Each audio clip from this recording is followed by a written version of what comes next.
कक्षा 7 का गणित का 5वां पाठ है त्रिभुज, जिसको आज हम पढ़ने जा रहे हैं। इसकी शुरुआत हम कर रहे हैं एक समकोण त्रिभुज के बारे में जानकारी से, ठीक है। तो समकोण त्रिभुज किसको कहते हैं, इसकी परिभाषा कोई बताएगा? समकोण त्रिभुज क्या होता है? हाँ,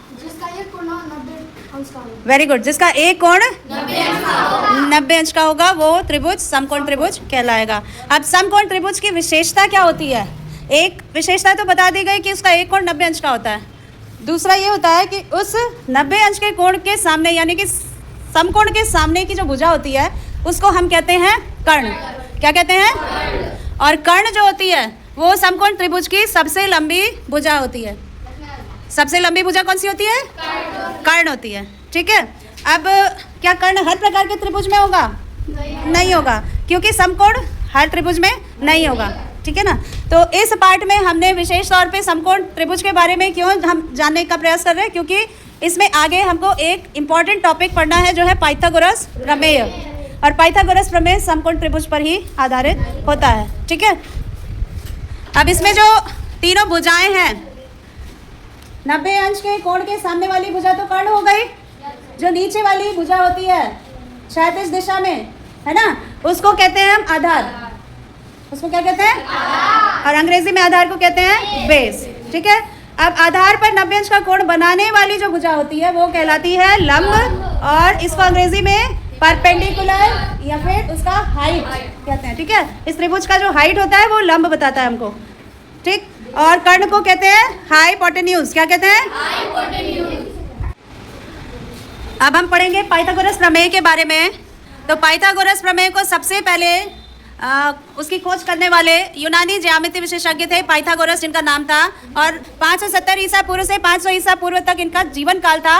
उसी बीच में इन्होंने पाइथागोरस प्रमेय की खोज की थी, ठीक है। लेकिन हमारे देश भारत के भी एक गणितज्ञ थे बौधायन, मतलब उनका जीवन काल 800 ईसा पूर्व के आसपास था, और उस समय भी उन्होंने पाइथागोरस प्रमेय से संबंधित या उसी के समान एक प्रमेय की खोज की थी, ठीक है। तो इससे यह स्पष्ट होता है कि भारत में पाइथागोरस प्रमेय का प्रयोग पहले से होता था, लेकिन अभी जिस रूप में पाइथागोरस प्रमेय को हम पढ़ते हैं वो यूनानी गणितज्ञ जो है पाइथागोरस पर ही आधारित है, ठीक है। तो ये कौन से त्रिभुज पे आधारित है पाइथागोरस प्रमेय?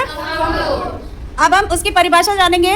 पाइथागोरस प्रमेय क्या कहता है कि किसी समकोण त्रिभुज में कर्ण पर बना वर्ग शेष दो भुजाओं पर बने वर्गों के योग के बराबर होता है। अब ये हमने बनाया है कैसा त्रिभुज? समकोण त्रिभुज। कैसा त्रिभुज है ये? समकोण त्रिभुज। समकोण त्रिभुज में मान लो इसको हम लिखते हैं ए, इसको लिखते हैं बी, इसको लिखते हैं सी, ठीक है। तो इसमें समकोण को हम कैसे लिखेंगे? कोण का नाम, समकोण का नाम क्या होगा? इसको या तो हम कोण भी लिख सकते हैं या फिर और क्या लिख सकते हैं? 3 अक्षर में अगर किसी कोण का नाम लिखा जाता है तो कैसे लिखा जाता है? इसको हम ABC भी लिख सकते हैं। तो ध्यान ये रखना है कि जब कोण का नाम लिखे और 3 अक्षर में लिखे तो उसके जो दो भुजाएं होती है, जो किरणें होती है, उसका जो बाहरी जो अंत बिंदु होता है वो पहले लिखेंगे और दोनों का मतलब बाहर की तरफ लिखेंगे, और जिस बिंदु पर जिस शीर्ष पर कोण बन रहा है वो बीच में रहेगा। तो ये भी बीच में रहेगा, है ना। इस तरह से इस कोण का नाम लिखा जाएगा। तो कोण भी कितना है? 90 अंश है।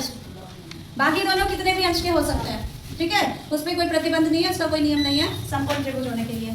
अब इस परिभाषा के अनुसार हमको क्या करना है, ये तीनों जो भुजाएं हैं इस पे हमें वर्ग बना के देखना है, क्योंकि कहा क्या गया है कि कर्ण पर बना वर्ग, कर्ण पर बना वर्ग यानी हम दूसरा त्रिभुज बना लेते हैं। अब हम छोटा सा त्रिभुज बनाते हैं ताकि उसके तीनों साइड पे वर्ग बन सके, ताकि हमको ये परिभाषा अच्छे से समझ में आ जाए, ठीक है। तो छोटा सा त्रिभुज बनाते हैं। मान लो ये त्रिभुज बना दिया हमने समकोण त्रिभुज। क्या बना दिया? समकोण त्रिभुज। अब इस पे हम सेलेक्ट करते हैं वर्ग। वर्ग इसमें दिख रहा है? कहाँ है बताओ? ये रेक्टेंगल है, ये वर्ग नहीं हम समझ रहे हैं, लेकिन इससे वर्ग बनाया जा सकता है, ठीक है। अब जितनी लंबाई हम लेंगे ना उतनी लंबाई चौड़ाई का हमको फिगर मिल जाएगा, एक चतुर्भुज मिल जाएगा, ठीक है। तो हम क्या करते हैं, इस बिंदु से लेते हैं, है ना। देखिए जब 90 अंश और चारों भुजाएं बराबर हो तो हमारा वर्ग बन जाएगा। चारों भुजाएं बराबर होनी चाहिए। एक तो ये हो गया वर्ग लंब पर, ये लंब के ऊपर वर्ग हो गया। दूसरा वर्ग हम यहाँ से बनाते हैं। अब हो गया, देखो चारों साइड बराबर हो गई इसके, थोड़ा सा अंतर है, ये छोटा हो गया। अब दोबारा अगर हम टच करेंगे तो नया स्क्वायर बन जाएगा, इसलिए छोड़ दो, मान लेते हैं ना। और जो तीसरा स्क्वायर बनेगा वो तिरछे बनाना है। ये जो स्क्वायर बन गया, ठीक है, और तीसरा स्क्वायर हमको बनाना है इस तरह से, सीधा लाइन से बनाते हैं, यस सीधा लाइन। यहाँ से एक लाइन हमने लिया, लेकिन ये कोण नहीं बताएगा कि कितना कोण है। मैं लिख दीजिएगा। हाँ, आप अपने हाथ से लिख दीजिएगा।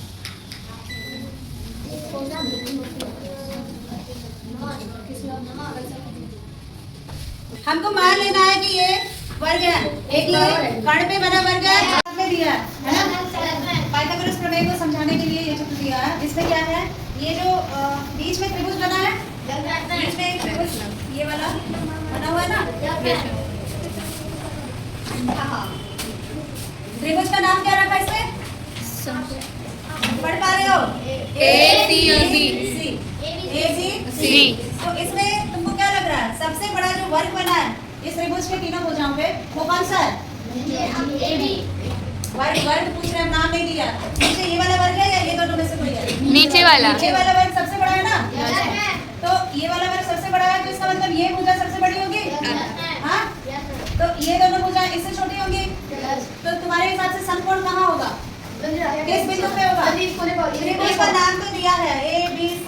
तो A, B और C में से किस बिंदु पर समकोण बना है, C पर, कर्ण के ठीक सामने, C पर ठीक सामने। ठीक है सूरज, एक बार कैसे बोल रहे हो तुम, अभी बताया ना मैंने, समकोण के ठीक सामने वाली भुजा जो होती है वो कर्ण होती है। तो कर्ण ये है, तो इसके सामने वाला जो कोण होगा ये 90 अंश का होगा। ठीक है, तो अब आपको ये देखना है, ये जो तीनों वर्ग बने हैं, इनके अंदर जो छोटे छोटे वर्ग हैं, बॉक्सेस जो बने हैं, उनको गिन के देखो। इसके बॉक्स 25 है, इधर से 5 उधर से 5, 5 बचे 25, और इधर क्या है 3 और ये 4 16।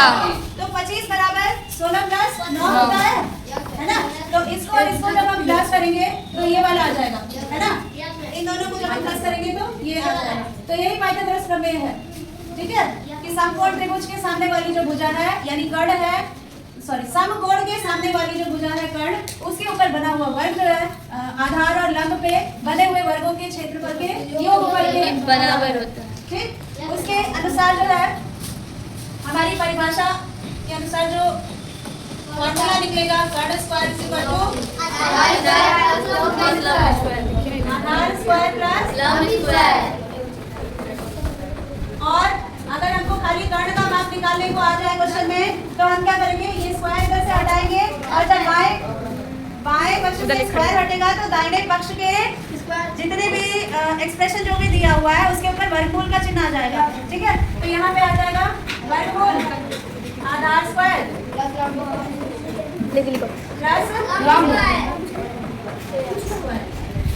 अब कभी कभी ऐसे क्वेश्चन आते हैं कि आपसे कर्ण ना पूछ के आपसे आधार पूछा गया हो या फिर लंब पूछा गया हो, ठीक है, बाकी दोनों साइड आपको दी गई हो। मान लो आपको आधार पूछा है, कर्ण और लंब दिया है, या फिर आपको कर्ण और आधार दिया है और लंब की लंबाई जो है वो पूछी है, तो वो कैसे निकालोगे, इसी फॉर्मूला से वो सारा निकल जाएगा। देखो आधार स्क्वायर पहले हम निकालेंगे, अगर हमको आधार निकालना है तो आधार स्क्वायर इक्वल टू, इसको एक तरफ रख लेंगे, जिसे निकालना है, और जो दिया हुआ है उसको सबको एक तरफ ले जाएंगे। तो कर्ण तो पहले ही उसके ऑपोजिट साइड में था, तो कर्ण को हम माइनस में नहीं लिखेंगे क्योंकि आधार इधर लिखा है ना हमने, तो आधार भी तो माइनस नहीं किया है।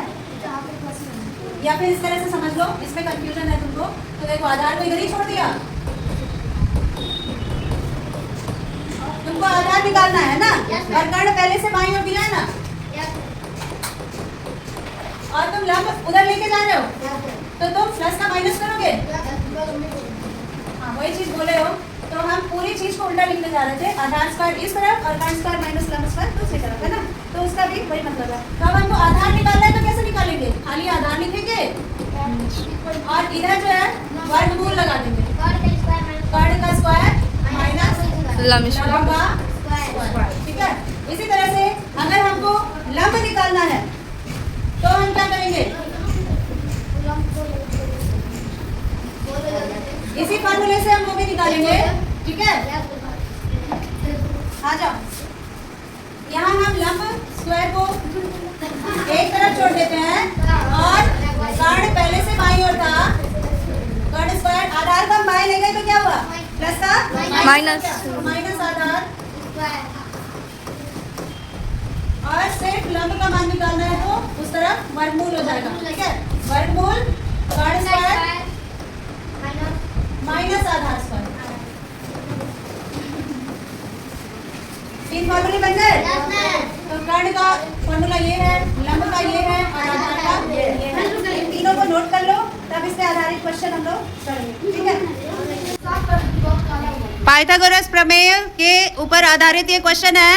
आकृति जो दी गई है उसमें कोण B एक समकोण है और भुजा CA की माप पूछी गई है, तो इसको तुमको फॉर्मूला लगा के निकालना है, क्योंकि CA क्या है? CA इस त्रिभुज का कर्ण है। क्या है? तो कर्ण वाला फॉर्मूला लगा के निकालो। आधार और लंब दिया हुआ है, कर्ण नहीं दिया है, निकालो कैसे निकलेगा? 10 सेंटीमीटर कैसे आएगा बताओ? 8 और 6 का स्क्वायर निकाले, दोनों को प्लस कर दिए 100 से जितना है ना उसका वो लगा दिया वर्गमूल। चलो ठीक है, और बच्चे करो। 10 आया है। अच्छा कैसे आया है रितिका बताओ? 8 का स्क्वायर कितना है? 64। 6 का स्क्वायर 36। उसके बाद क्या करेंगे? दोनों को प्लस करेंगे तो 100 आएगा। और कर्ण निकालने के लिए 100 का वर्गमूल निकालेंगे, यानी स्क्वायर रूट निकालेंगे, तो कितना आ जाएगा? 10। Very good. अगला टॉपिक है हमारा पाइथागोरियन रेख। लाइट चली गई।